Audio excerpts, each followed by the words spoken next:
using firmly. So let us allow her to share the power of her testimony.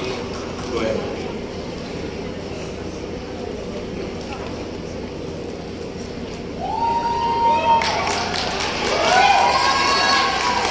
Thank you, sir. You have a seat. I'm fantastic morning, sir, and everyone. Thank you din, sir, sa opportunity na to. Good thing you are a doctor. That's an advantage.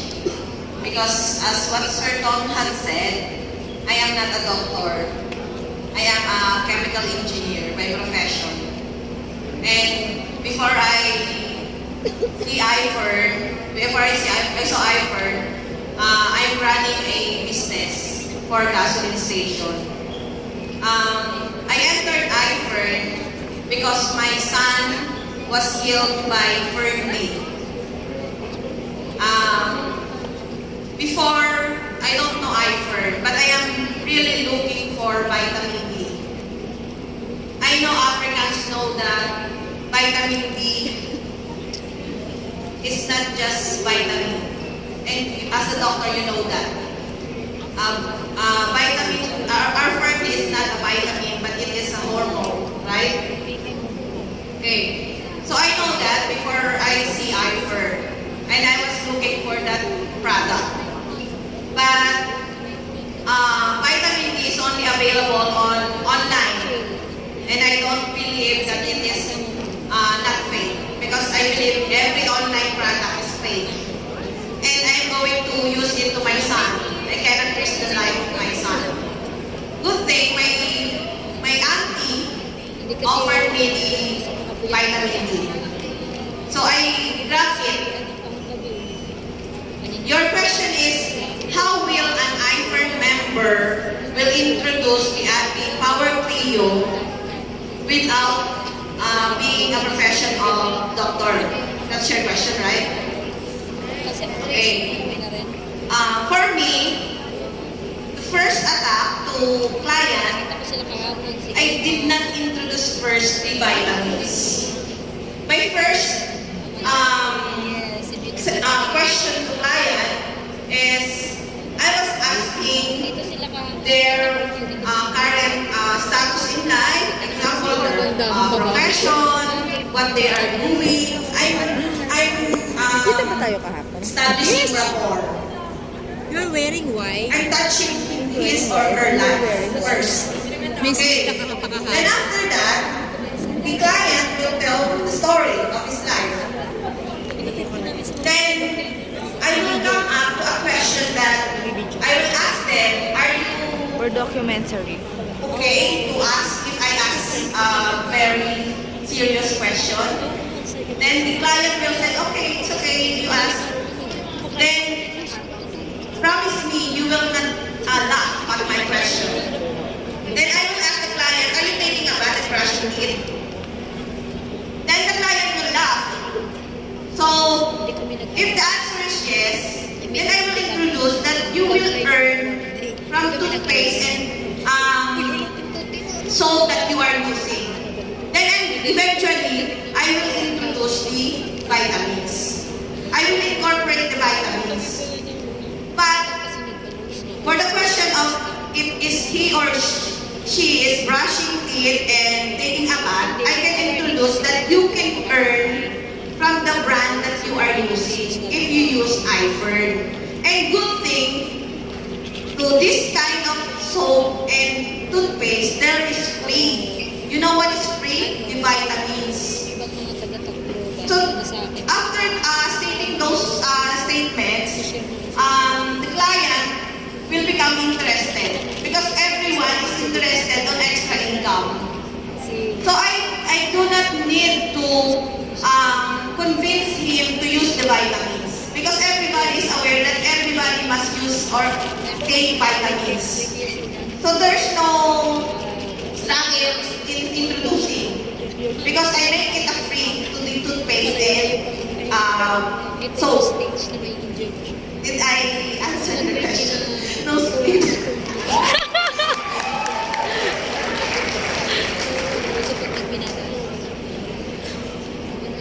Can I add? question because you are a doctor.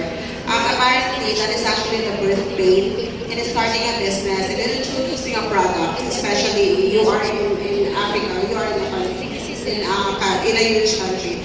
So way back 2016, so when we started IFER, we really explained what is the vitamin B4. So we explained from one person to another, to another, to another.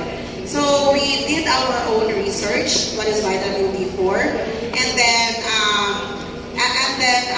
we let the people choose the IFER products instead of using the conventional. So what we normally ask is that, I'm sure you have B complex in Africa, right?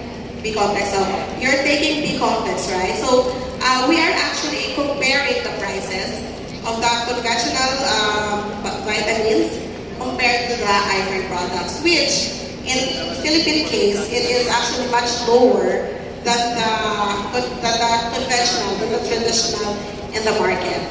So what I was praying way back is that time will come that we don't need to explain what is vitamin B4 until we got a doctor. Actually, in Africa, you are the edge because you are the doctor. So they will just point you. He is a doctor. He is actually giving this to the patients. He already subscribes to the patients.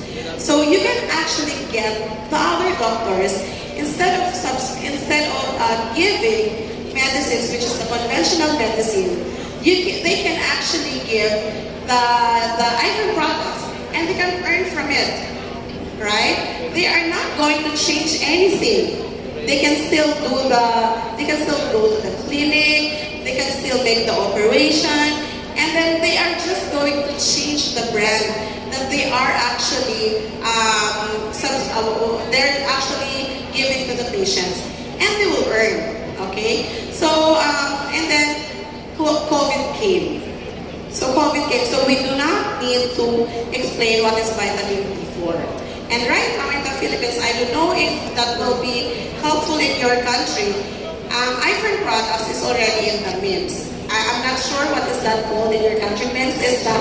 It's a pharmaceutical guide. So this is a book where all of the different medicines sold in the Philippines, and quite firmly is inside this book. So we don't know if you have this book in Africa. Maybe we can pay to have Ferndi, Fernactive, Milka, and put inside this book. So you can show the people in Africa that it is part of the pharmacy guide. Yes, and it made our life easier. But then going back to the first thing I've said, you are the key. You will be the one who can actually penetrate Africa because you are a doctor. So anything that you will say, they will believe. Okay, so I think use that as an edge, use that as your advantage, and the whole team will benefit from it. So you just have to convince yourself, or they should feel the conviction that from you that the IFER products is really very, very good and really effective. And it is effective, as what you have said with your testimony about diabetes. Okay, thank you. Thank you, Melay. And I got a message on my phone. Dr. Alvin Boranday, who is a surgeon, and under their network they have the 200 doctors. Okay, so he wants to make a comment as a fellow doctor is there. Okay. Yes, to my colleague, yes, I'm Dr. Alvin Boranday. I'm a surgeon. I'm from Cebu, and I'm very proud to be under the wings of the medics of Kala ko you're very proud because I answered it in English. Yeah, just to comment on that, Doctor, with regards to your challenge in Africa, that most of the patients there would conventionally go to the hospital, right? And probably one thing there is you need to improve your public health in terms of educating people there. Because primarily when we started in IFER, we were really gotten into the products that iFord has. It's not really the business side. Remember, doctors, we are here to heal, right? And we have never been taught in med school to become an entrepreneur, right?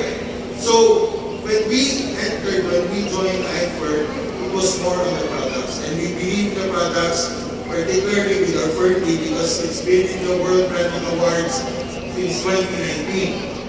And with that alone, we know that there are so many brands out there in the market that they say their vitamin D is the best, but of course you can only be the best when you win that World Branding Award. Not just for once, twice, thrice, but for 4 consecutive years. So with that alone, we know that the products will surely benefit our patients. So what we are doing here when we join iFord is the type of networking wherein we educate people. Okay, and I would like to empower not just the doctors who are members here, but even those who are not doctors. Because primarily, if we are doctors, our main goal is of course prevention, right? We always say prevention is better than cure. And it's not just doctors who can tell that, can say that. Of course, you yourself, if you're a parent, if you're a guardian, if you're a brother, if you're a sister, a mother, a dad, that is what we always think.